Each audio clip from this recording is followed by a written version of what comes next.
Hello friend, ನಾನಿರೋದು ಇವಾಗ ಶಿರ್ಡಿ ಸಾಯಿಬಾಬಾ ಮಂದಿರ ಹತ್ರ. ಇದು ನನ್ನ 4ನೇ ದಿನದ ಜರ್ನಿ.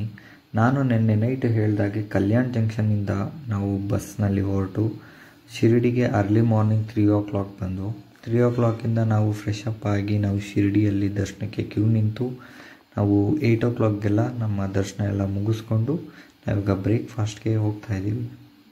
ನೀವು ಶಿರ್ಡಿಯಲ್ಲಿ ಊಟಕ್ಕೆ ತಿಂಡಿಗೆ ಚಿಂತೆ ಪಡೋ ಅವಶ್ಯಕತೆ ಇಲ್ಲ, ಯಾಕೆಂದರೆ ನಮಗೆ ಆಂಧ್ರ ಸ್ಟೈಲ್ ಫುಡ್ ಸಿಗುತ್ತೆ ಇಲ್ಲಿ. Most of all Andhra guest ಹೌಸ್ಗಳು, ಆಂಧ್ರ ಲಾಡ್ಜ್ಗಳು ಮತ್ತು ಆಂಧ್ರ ಹೋಟೆಲ್ಸ್ಗಳೇ ಜಾಸ್ತಿ ಸಿಗುತ್ತೆ ನಿಮಗೆ. ಶಿರ್ಡಿ ಸಾಯಿಬಾಬಾ ಮಂದಿರ ಒಳಗೆ ಮೊಬೈಲು ಮತ್ತು ಕ್ಯಾಮ್ರಾ ಅಲೋ ಇಲ್ಲ. ಸೊ ಅದೇ ಕಾರಣಕ್ಕಾಗಿ ನಾನು ಯಾವುದೇ ಥರದ ವಿಡಿಯೋ ಮಾಡಿಲ್ಲ. ನಾನು ಮತ್ತೆ ಮುಂಬೈ ಕಡೆ ಪ್ರಯಾಣ ಬೆಳೆಸ್ತಾ ಇದ್ದೀನಿ, ಏಕೆಂದರೆ ನಾನು ಫ್ಲೈಟ್ ಟಿಕೆಟ್ನ ಬುಕ್ ಮಾಡಿದ್ದೀನಿ. ನಮಗೆ ಶಿರ್ಡಿಯಿಂದ ಉತ್ತರ ಕನ್ನಡ ಸೈಡ್ ಅಂದರೆ ಹುಬ್ಳಿ ಧಾರವಾಡ ಕಡೆಗೆ ನಮಗೆ ಬಸ್ಸಸ್ಗಳು ಅವೈಲೇಬಲ್ ಇದೆ. ಮತ್ತು ಆಲ್ಟರ್ನೇಟ್ ಅಂದರೆ ಪೂನಾ ಹೋಗ್ಬಿಟ್ಟು ಮತ್ತೆ ನಾವು ಹುಬ್ಳಿ ಅಥವಾ ಧಾರವಾಡ ರೀಚ್ ಆಗ್ಬೋದು. ನಾನು ಫ್ಲೈಟ್ ಬುಕ್ ಮಾಡಿರೋ ಕಾರಣಕ್ಕಾಗಿ ನಾನು ಮತ್ತೆ ಮುಂಬೈಗೆ ಪ್ರಯಾಣ ಬೆಳೆಸ್ತಾ ಇದ್ದೀನಿ.